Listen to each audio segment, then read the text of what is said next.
Corona ने दुनिया में जो प्रभाव पैदा किया, उसने पूरी मानव जाति को हिलाकर रख दिया है। इन परिस्थितियों के बीच आज का बजट भारत के आत्मविश्वास को, उसने पूरी मानव जाति को हिलाकर रख दिया है। इन परिस्थितियों के बीच आज का बजट भारत के आत्मविश्वास को उजागर करने वाला है और साथ ही दुनिया में एक नया आत्मविश्वास भरने वाला है।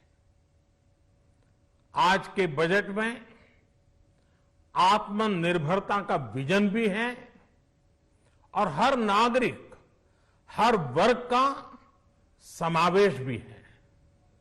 हम इस बजट में जिन सिद्धांतों को लेकर चले हैं वो हैं ग्रोथ के लिए नए अवसरों, नई संभावनाओं का विस्तार करना, युवाओं के लिए नए अवसरों का निर्माण करना, मानव संसाधन को एक नया आयाम देना, इंफ्रास्ट्रक्चर निर्माण के लिए नए नए क्षेत्रों को विकसित करना, आधुनिकता की तरफ आगे बढ़ना, नए सुधार लाना।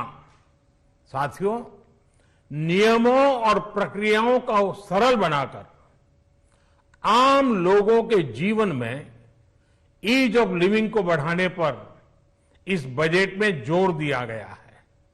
ये बजट इंडिविजुअल्स, इन्वेस्टर्स, इंडस्ट्री और साथ ही इंफ्रास्ट्रक्चर सेक्टर में बहुत सकारात्मक बदलाव लाएगा।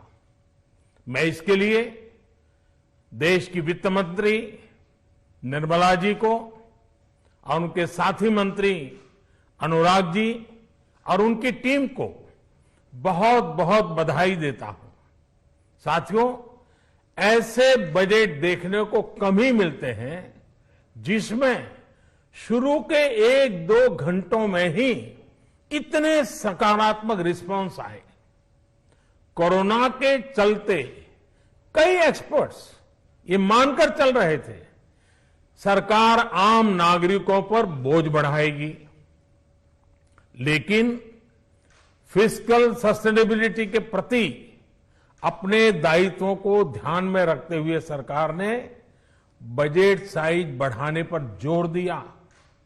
हमारी सरकार ने निरंतर प्रयास किया है कि बजट ट्रांसपेरेंट होना चाहिए। मुझे खुशी है कि आज अनेक विद्वानों ने इस बजट की ट्रांसपेरेंसी की सराहना की है। साथियों, भारत कोरोना की लड़ाई में रिएक्टिव होने के स्थान पर हमेशा ही प्रोएक्टिव रहा है। चाहे वो कोरोना के काल में किए गए रिफॉर्म्स हो या फिर आत्मनिर्भर भारत का संकल्प, इसी प्रोएक्टिवनेस को बढ़ाते हुए आज के बजट में भी रिएक्टिव का नामो निशान नहीं है। साथ ही हम एक्टिव पर, स्टेटस को पर भी अटके नहीं हैं और हमने इस बजट में भी प्रोएक्टिव बजट देकर के देश के सामने प्रोएक्टिव होने का संदेश दिया है। यह बजट उन सेक्टर्स पर विशेष रूप से केंद्रित है जिनसे वेल्थ और वेलनेस दोनों ही तेज गति से बढ़ेंगे, जान भी जहान भी। इसमें एमएसएमईज और इंफ्रास्ट्रक्चर पर विशेष रूप से जोर दिया गया है। इसी तरह ये बजट जिस तरह से हेल्थ केयर पर केंद्रित है वो भी अभूतपूर्व है। ये बजट देश के हर क्षेत्र में विकास यानी ऑल राउंड डेवलपमेंट की बात करता रहता है। खास तौर पर मुझे खुशी है कि इस बजट में दक्षिण के हमारे राज्य, पूर्वोत्तर के हमारे राज्य और उत्तर में लेह लद्दाख जैसे क्षेत्रों में विकास पर विशेष ध्यान दिया है। ये बजट भारत के कोस्टल स्टेट्स जैसे तमिलनाडु, केरल, पश्चिम बंगाल, इनको एक बिजनेस पावर हाउस बनाने की दिशा में एक बड़ा कदम उठाए।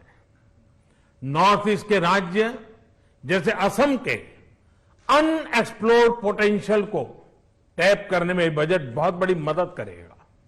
इस बजट में जिस तरह से रिसर्च एंड इनोवेशन इकोसिस्टम पर बल दिया गया है, जो प्रावधान किए गए हैं, उनसे हमारे युवाओं को ताकत मिलेगी। भारत उज्जवल भविष्य के लिए बहुत ठोस कदम रखेगा।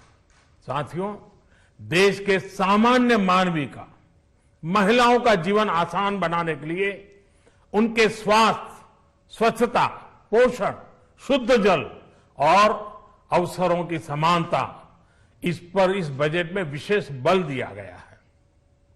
बजट में इंफ्रास्ट्रक्चर पर खर्च में अभूतपूर्व वृद्धि के साथ साथ कई व्यवस्थागत सुधार किए गए हैं, जिसका बहुत बड़ा फायदा देश में ग्रोथ और जॉब क्रिएशन, रोजगार के लिए बहुत लाभ होगा। देश में एग्रीकल्चर सेक्टर को मजबूती देने के लिए, किसानों की आय बढ़ाने के लिए इस पर बजट में बहुत जोर दिया गया है। कई प्रावधान किए गए हैं। एग्रीकल्चर सेक्टर में किसानों को और आसानी से और ज्यादा ऋण मिल सकेगा। देश की मंडियों को यानी एपीएमसी को और मजबूत करने के लिए, सशक्त करने के लिए एग्रीकल्चर इंफ्रास्ट्रक्चर फंड से मदद का प्रावधान किया गया है। ये सब निर्णय ये दिखाते हैं कि इस बजट के दिल में गांव है, हमारे किसान है। एमएसएमई सेक्टर को गति देने के लिए, रोजगार के अवसर बढ़ाने के लिए इस बार एमएसएमई सेक्टर का बजट भी पिछले साल की तुलना में 2 गुना से ज्यादा कर दिया गया है। साथियों, ये बजट आत्मनिर्भरता के उस रास्ते को लेकर आगे बढ़ा है जिसमें देश के हर नागरिक की प्रगति शामिल है। ये बजट इस दशक की शुरुआत की एक मजबूत नींव रखने वाला बजट है। सभी देशवासियों को आत्मनिर्भर भारत के इस महत्वपूर्ण बजट के लिए मैं बहुत बहुत शुभकामनाएं देता हूं। फिर से एक बार वित्त मंत्री जी और उनकी टीम को बहुत बहुत अभिनंदन करता हूं, धन्यवाद करता हूं।